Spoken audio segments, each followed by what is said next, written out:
Welcome back to our channel, and thank you for tuning in and thank you for supporting us. But if you're new to this channel and you haven't subscribed yet, please encourage us by doing so that we can bring you the latest news as they come. And together we shall support our great leader, Mazi Nnamdi Kanu, IPOB, Eastern Security Network, to make our Biafran dream a reality. He say the Central Bank of Nigeria is illegally printing money for Buhari impostor and the Fulani Nigerian government. The Nigerian Central Bank illegally printing money for Buhari government while pretending to be fighting inflation, according to the former Central Bank Deputy Governor, Kingsley Moghalu. Professor Moghalu blamed the nation worsening economy on the Minister of Finance, who happens to be the Fulani terrorist governor of Kaduna State, Nasir El-Rufai's sister. You know, Professor Moghalu said that the finance minister, Zainab Ahmed, is the problem, and he described her fiscal mismanagement of Nigeria as a calamity. You know, Professor Moghalu said the wheel has come off the Nigerian economy, which is described as a victim of mismanaged fiscal space and a deeply compromised central bank that has sold its soul to politicians and private sector profiteers since Buhari government came into power in 2015. My brothers and my sisters, you can see that Nigeria is worthless. Professor Moghalu said the wheel has come off the Nigerian economy.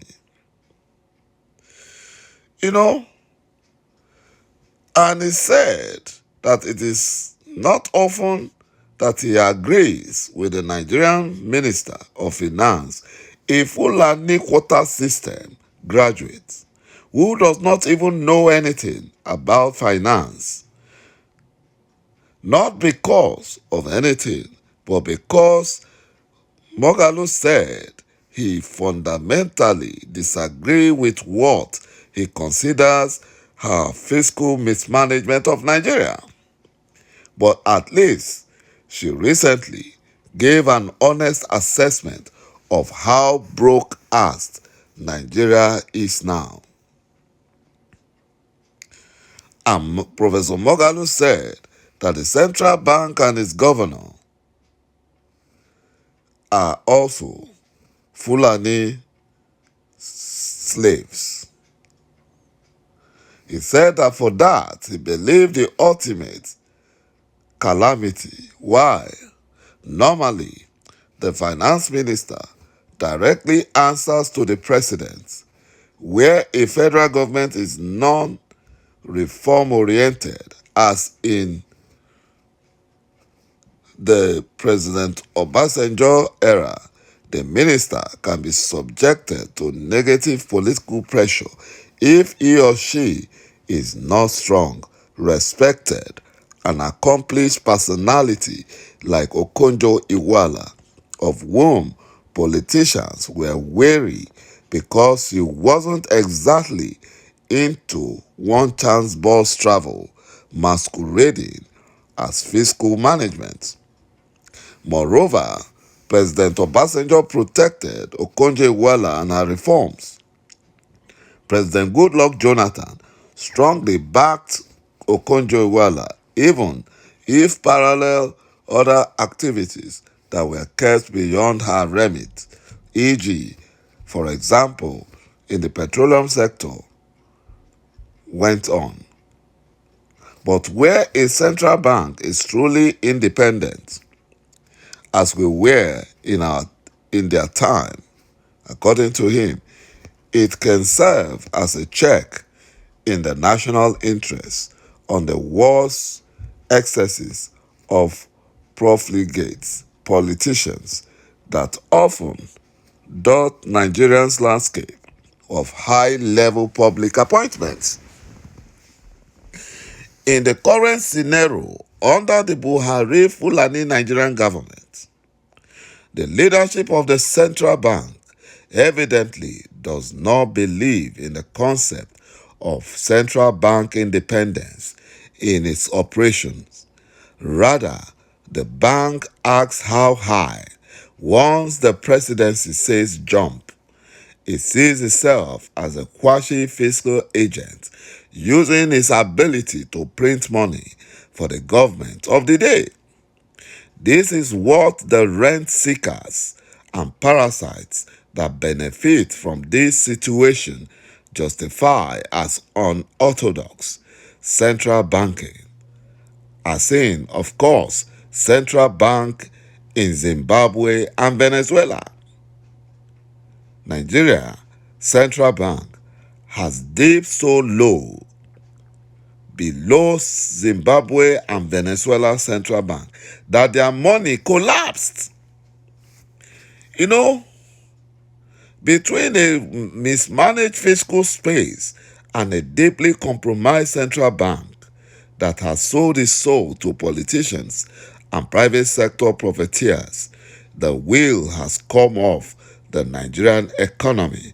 If the central bank is busy printing money for the government through illegal ways and means, lending, and then pretend to be fighting inflation by belated raises of the monetary policy rate, and what one commentator aptly termed a dubious cash reserve ratio policy on commercial banks, how can Nigeria fight inflation successfully?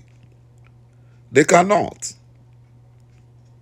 They cannot fight it successfully. And that is one of the problems when you have Fulani Janjaweed at the helm of affairs. All they know is terrorism and looting.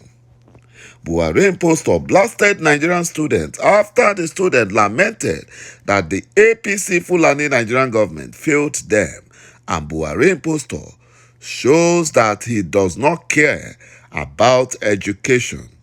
Buhari impostor said that his primary priority is to deliver Nigeria to the Fulani Caliphate, whom he promised to overrun Nigeria and hand over Nigeria to Fulani Caliphate. But Biafra became the obstacle to his Fulani jihadist conquest agenda. Buhari impostor blasted Nigerian students that he never promised to accept or restore ASU request for students to go back to school. Buhari impostor's cluelessness and incompetence have made Nigeria, to Vietnam on World Bank list of chronic debtors with a debt of over $13 billion and having trouble to service the debt because the revenue generated is less than the loan repayment plans. The useless Nigerian governors that have nothing to offer but looting their state's treasury dry advise Buhari impostor to ask workers that are 50 years and above to retire prematurely and add to the growing number of pensioners who haven't even been paid their pensions for months.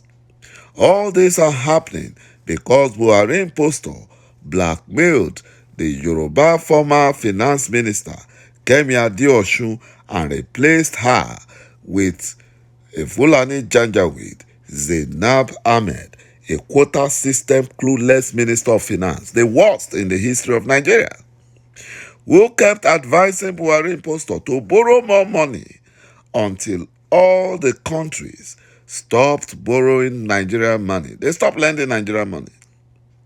Now the National Assembly are being affected because they do not see much money like they used to see before. They have now summoned the Fulani Finance Minister, Zainab Ahmed, to appear before the House of Representatives ad hoc committee investigating the fraudulent fuel subsidy regime by Buhari impostor so that she can explain the subsidy claims and payments being disbursed to Fulani Janjaweed. Thank you, my brothers and my sisters, for watching this video. And bye-bye for now.